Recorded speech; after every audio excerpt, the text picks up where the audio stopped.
ಆತ್ಮೀಯ ಬಂಧುಗಳೇ, ಶ್ರದ್ಧೆಯ ತಂದೆ ತಾಯಿಯಂದರೆ, ನಲ್ಮೆಯ ಸಾಹಿತ್ಯಾಭಿಮಾನಿಗಳೇ, ಹಿಂದಿನ ಮುಕ್ತಕಗಳಲ್ಲಿ ನಾವು ಕಂಡಂತಹ DVG ಅವರ ಪ್ರಶ್ನಾರ್ಥಕವಾದಂತಹ ಒಂದು ಮಾತು ಬ್ರಹ್ಮಸೃಷ್ಟಿ ಊಸುರುವಳಿಯೇ ಎಂಬಂತಹ ಶೀರ್ಷಿಕೆ ಅಡಿಯಲ್ಲಿ ನೋಡಿದಂತಹ ಎಲ್ಲ ಕಗ್ಗಗಳು ಕೂಡ ನಮಗೆ ಒಂದನ್ನು ಮಾತ್ರ ಹೇಳ್ತಾ ಇದ್ವು.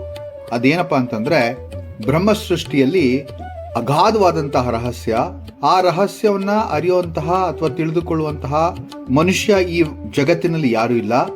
ಬ್ರಹ್ಮ ಮಾಡಿದಂತಹ ಬಹಳ ಯೋಚನೆ ಮಾಡಿದಂತಹ ಸೃಷ್ಟಿಯನ್ನ ಅವನು ಅಷ್ಟು ಕಾಲ ರಚಿಸಿ ಅಂದ್ರೆ ನಿರವಿಸಿ ಮಾಡಿದಂತಹ ಒಂದು ಸೃಷ್ಟಿ, ಆ ಸೃಷ್ಟಿಯ ಒಂದು ತಾತ್ಪರ್ಯ ಯಾರಿಗೂ ಅರ್ಥವೇ ಆಗದೆ ಇರುವಂತಹ ಪ್ರಶ್ನಾರ್ಥಕವಾದಂತಹ ರಹಸ್ಯ, ಆ ರಹಸ್ಯವನ್ನ ಭೇದಿಸುವಂತಹ ಜನ ಇಲ್ವೇನೋ ಅನ್ನೋಷ್ಟರ ಮಟ್ಟಿಗೆ ರಹಸ್ಯದ ಬ್ರಹ್ಮ ಸೃಷ್ಟಿ ನಮ್ಮ ಮುಂದೆ ಇದೆ. ಬ್ರಹ್ಮ ಸತ್ಯಂ ಜಗತ್ ಮಿಥ್ಯಂ ಅಂತ ಹೇಳದಂತಹ ಮಾತುಗಳೆಲ್ಲವೂ ಕೂಡ ಇಲ್ಲಿ ಸತ್ಯವೇನೋ ಅನ್ಸೋದಕ್ಕೆ ಶುರುವಾಗ್ಬಿಟ್ಟಿದೆ. ಈ ಒಂದು ಕಗ್ಗದಲ್ಲಿ DVG ಅವರು ಬಹಳ ಸುಂದರವಾದಂತಹ ಮತ್ತೊಂದು ಶಬ್ದಪುಂಜ ಜೋಡಣೆಯನ್ನ ನಾವಿಲ್ಲಿ ಕಾಣಬಹುದು. ಅಂದ್ರೆ ಸಂಧಿ ಶಬ್ದಗಳ ಬಹಳ ಸುಂದರವಾದಂತಹ ಒಂದು ಹೊಂದಾಣಿಕೆ ಇಲ್ಲಿ ಕಾಣುತ್ತೆ ಅಂತ ಹೇಳ್ಬೋದು. ಈ 39ನೆಯ ಒಂದು ಕಗ್ಗ ವಿದ್ಯುದಲ್ಲ ಹರಿಯೇ ಎಂಬಂತಹ ಶೀರ್ಷಿಕೆ ಅಡಿಯಲ್ಲಿ ಮೂಡಿಬಂದಿದೆ. ಅದು ಹೇಗಿದೆ ಅಂತಂದ್ರೆ,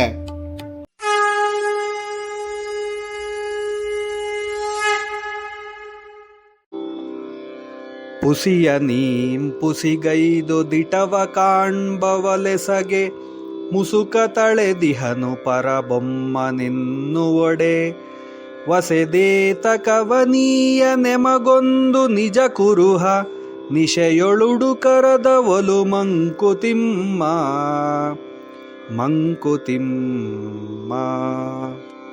ತುಂಬಾ ಸುಂದರವಾಗಿ ಸಂಧಿಪದಗಳ ಒಂದು ಸುಂದರ ವರ್ಣನೆಯನ್ನ ಮಾನ್ಯ ಹರೀಶ್ ಕಶ್ಯಪ್ ಅವರು ತುಂಬಾ ಚೆನ್ನಾಗಿ ಹೇಳಿದ್ದಾರೆ.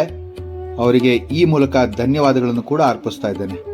ಪುಸಿಯ ನೀಂ ಪುಸಿಗೈದು ದಿಟವ ಕಾಣ್ಬ ಓಲೆಸಗೆ, ಸುಳ್ಳುಗಳನ್ನೇ ಹೇಳಿಕೊಂಡು ನಿಜವನ್ನ ಕಾಣುತ್ತೇನೆನ್ನುವಂತೆ ಪರಮಾತ್ಮ ಮುಸುಕನ್ನ ಹಾಕೊಂಡಿದ್ದಾನೆ. ಮುಸುಕ ತಳೆದಿಹನು ಪರಬೊಮ್ಮ ನೆನ್ನುವಡೆ, ಮುಸುಕನ್ನ ಹಾಕೊಂಡ್ಬಿಟ್ಟಿದ್ದಾನೆ ಅಂತ ಅನ್ನೋಷ್ಟ್ರೊಳಗೆ ಏನಾಗತ್ತೆ, ಒಸೆದು ಏತಕ್ಕೆ ಅವನು ಈಯನು ಯಮಗೆ ಒಂದು, ಅಂದ್ರೆ ಅವನು ನಮ್ಮ ಮೇಲೆ ಏನೋ ಕರುಣೆ ತೋರಿ, ಏನೋ ಪ್ರಸನ್ನನಾಗಿ ರಾತ್ರಿ ಹೊತ್ತು ಈ ನಕ್ಷತ್ರದ ಬೆಳಕು ನಮ್ಗೆ ಹೇಗೆ ದಾರಿ ತೋರಿಸುತ್ತಲ್ಲ, ಆ ತರಹದ ಒಂದು ನಿಶೆಯ ಒಳ ಉಡುಕದ ಒಲು ಮಂಕುತಿಮ್ಮ ಅಂತ ಹೇಳಿದ್ರು. ಅಂದ್ರೆ ನಿಶೆಯಲ್ಲಿ, ಅಂದ್ರೆ ನಿಶೆ ಅಂದ್ರೆ ರಾತ್ರಿ, ಉಡುಕರದ ಅಂತಂದ್ರೆ ನಕ್ಷತ್ರದ ಕಿರಣಗಳು ನಮಗೆ ದಾರಿ ತೋರುವಂತೆ ಒಂದು ಗುರುತನ್ನ, ಅವನ ಇರುವಿಕೆಯನ್ನ ಕುರುವಾಗಿ ತೋರಿಸಬಾರ್ದ ಆ ಬ್ರಹ್ಮ ಅಂತ ಕೇಳುವಂತಹ ಸುಂದರವಾದಂತಹ ಮಾರ್ಮಿಕ ಪ್ರಶ್ನೆ ಇದಾಗಿದೆ. ಸುಳ್ಳನ್ನ ಹೇಳ್ಕೊಂಡು, ಪುಸಿ ಅಂದ್ರೆ ಸುಳ್ಳು, ಸುಳ್ಳು ಹೇಳ್ಕೊಂಡು ದಿಟವ ಅಂದ್ರೆ ಸತ್ಯವನ್ನ ಕಾಣುತ್ತೇವೆ ಎನ್ನುವಂತೆ ಮುಸುಕು ಹಾಕಿಕೊಂಡಿರುವುದಾದ್ರೆ ಆ ಪರಮಾತ್ಮ ಯಾವಾಗಲೂ ಒಂದ್ಸತಿ ನಮ್ಮ ಮೇಲೆ ಪ್ರಸನ್ನನಾಗಿ, ನಮ್ಮ ಮೇಲೆ ಬಹಳ ಸಂತೋಷಪಟ್ಟು ರಾತ್ರಿ ಹೊತ್ತು ಉಡುಕರ ಅಂತಂದ್ರೆ ಈ ನಕ್ಷತ್ರದ ಕಿರಣದ ರೀತಿಯಲ್ಲಿ ನಮಗೆ ದಾರಿ ತೋರುವ ಅವನ ಇರುವಿಕೆಯ ಕುರುಹುಗಳನ್ನ ನಮಗೆ ತೋರಿಸಬಾರ್ದೇನು ಅಂತ ಇದ್ದಾರೆ DVG ಅವರು. ಬ್ರಹ್ಮಸತ್ಯ ಜಗತ್ ಮಿಥ್ಯ ಎಂಬಂತಹ ಪ್ರತಿಪಾದನೆಯನ್ನ ನಾವು ಅರ್ತಿದ್ದು, ಬ್ರಹ್ಮ ಅಂದ್ರೆ ಪರಮಾತ್ಮ, ಅವನು ಮಾತ್ರ ಸತ್ಯ, ಈ ಜಗತ್ತು ಮಿಥ್ಯ ಅಂದ್ರೆ ಸುಳ್ಳು. ಹಾಗಾದ್ರೆ ಸತ್ಯ ಅಂದ್ರೇನು, ಮಿಥ್ಯ ಅಂದ್ರೇನು ಅಂತ ಒಂದು ಸ್ವಲ್ಪ ಯೋಚನೆ ಮಾಡೋಣ. ನಾನು ಮೊದಲೇ ಹೇಳಿದ್ದೆ, ಯಾವುದು ನಿರಂತರವೋ, ಯಾವುದು ಬದಲಾಗೋದಿಲ್ವೋ ಅದೇ ಸತ್ಯ, ಅದೇ ನಿತ್ಯ.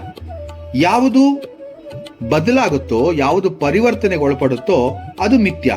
ಅಂದ್ರೆ ಈ ದೇಹದ ಅಂಗಗಳು ಅಥವಾ ಈ ದೇಹ ಪೂರ್ತ ಒಂದು ಮಿಥ್ಯ, ಅಂದ್ರೆ ಅದಕ್ಕೆ ಶಾಶ್ವತವಾದಂತಹ ಒಂದು ನೆಲೆ ಇಲ್ಲ, ಅದು ನಶ್ವರ ಕೂಡ ಹೌದು. ಆದರೆ ನಾವು ಹೇಗೆ ದೇಹ ಎಂದಾಗ ನಾವು ಅಂಗಾಂಗಗಳ ಒಂದು ಪರಿಚಯವನ್ನ, ಅಂಗಾಂಗಗಳ ಒಂದು ಕುರುಹುಗಳನ್ನು ನಾವು ಕೊಡ್ತೇವೋ, ಹಾಗೆ ಅದು ಕುಂದಾದ್ರೆ ಆಗ ನಾವು ದೇಹವು ಕೂಡ ಕುಂದು ಅಂತ ಹೇಳ್ತೀವಲ್ವಾ, ಹಾಗೆ. ಆದರೆ ಆ ದೇಹದ ಒಳಗಿರುವಂತಹ ಪ್ರಾಣ ಅಂದ್ರೆ ಆ ದೇಹದ ಒಳಗಿರುವಂತಹ ಆತ್ಮ ಮಾತ್ರ ಸತ್ಯ ಅಂತ ಹೇಳ್ಬೋದು. ದೇಹದಿಂದ ಪ್ರಾಣ ಹೋದಾಗ ಆ ದೇಹವೇ ನಶ್ವರವಾದದ್ರಿಂದ ಅದರ ಒಂದು ಉಪಯೋಗ ಏನೂ ಇಲ್ಲ. ಸುಳ್ಳು ಅಂದ್ರೆ ಮಿಥ್ಯ, ಈ ಜಗತ್ತಿನ ಜೀವಾಳವೇ ಆ ಮಿಥ್ಯ ಅಂದ್ರೆ ತಪ್ಪಾಗಲ್ಲ.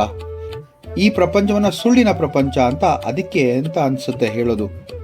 ಈ ಪ್ರಪಂಚದಲ್ಲಿ ಸತ್ಯ ಶಾಶ್ವತವಾದರೂ ಕೂಡ ಸುಳ್ಳಿನ ರೀತಿಗಳೇ ಮೊದಲು ಜಯಿಸುವುದು ಅಂದ್ರೆ ಅದು ಅತಿಶಯೋಕ್ತಿ ಕೂಡ ಅಲ್ಲ.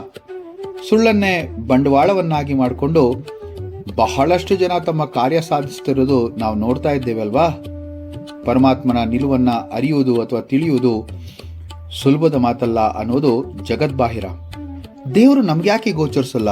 ಅಜಮಿಳಿನಂತಹ ಪರಮ ನೀಚನಿಗೆ ದೇವರು ಒಲಿತಾನೆ ಅನ್ನೋದಾದ್ರೆ ನಮಗ್ಯಾಕೆ ಆ ಸೌಭಾಗ್ಯವಿಲ್ಲ ಅನ್ನೋದು ಹಲವರ ಪ್ರಶ್ನೆ. ಆದರೆ ದೇಹ ನಿಂದನೆ ಮತ್ತು ದಂಡನೆಯಿಂದ ದೇವರು ಒಲಿಯೋದೇ ಇಲ್ಲ. ಅದಕ್ಕೆ ಪರಮನಿಷ್ಠೆ ಮತ್ತು ಶ್ರದ್ಧೆಯ ಅವಶ್ಯಕತೆ ಇದೆ.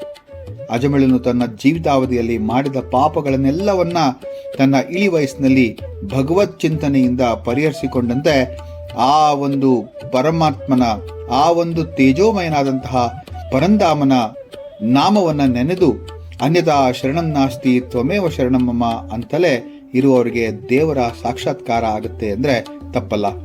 ದೇವರನ್ನ ಎಲ್ಲೆಲ್ಲಿಯೋ ಹುಡುಕೋದ್ರ ಬದಲು ನಮ್ಮಲ್ಲೇ ಇರತಕ್ಕಂತಹ ಸದ್ಗುಣ ಸದಾಚಾರದಿಂದ ದೇವರನ್ನ ಪಡೆಯುವಂತಹ ಕಾರ್ಯವನ್ನ ಮಾಡಬೇಕು. ಸಂತ ಕಬೀರರು ಒಂದ್ ಕಡೆ ಹೇಳ್ತಾರಲ್ವಾ, ಕಸ್ತೂರಿ ಕುಂಡಲ ಬಸೈ ಮೃಗ ಡೂಂಡೆ ಬನ್ಮಾಹಿ ಐಸಿ ಗಟಿ ಗಟಿ ರಾಮ ಹೈ ದುನಿಯಾ ದೇಖತ್ ನಾಹಿ. ಎಷ್ಟು ಸುಂದರವಾಗಿ ಪರಮಾತ್ಮನ ಇರುವಿಕೆಯನ್ನ ಸಂತ ಕಬೀರರು ವರ್ಣಿಸಿದ್ದಾರೆ. ಮುಂದಿನ ಕಗ್ಗದೊಂದಿಗೆ ಮತ್ತೆ ಭೇಟಿಯಾಗ್ತೇನೆ. ನಮಸ್ಕಾರ.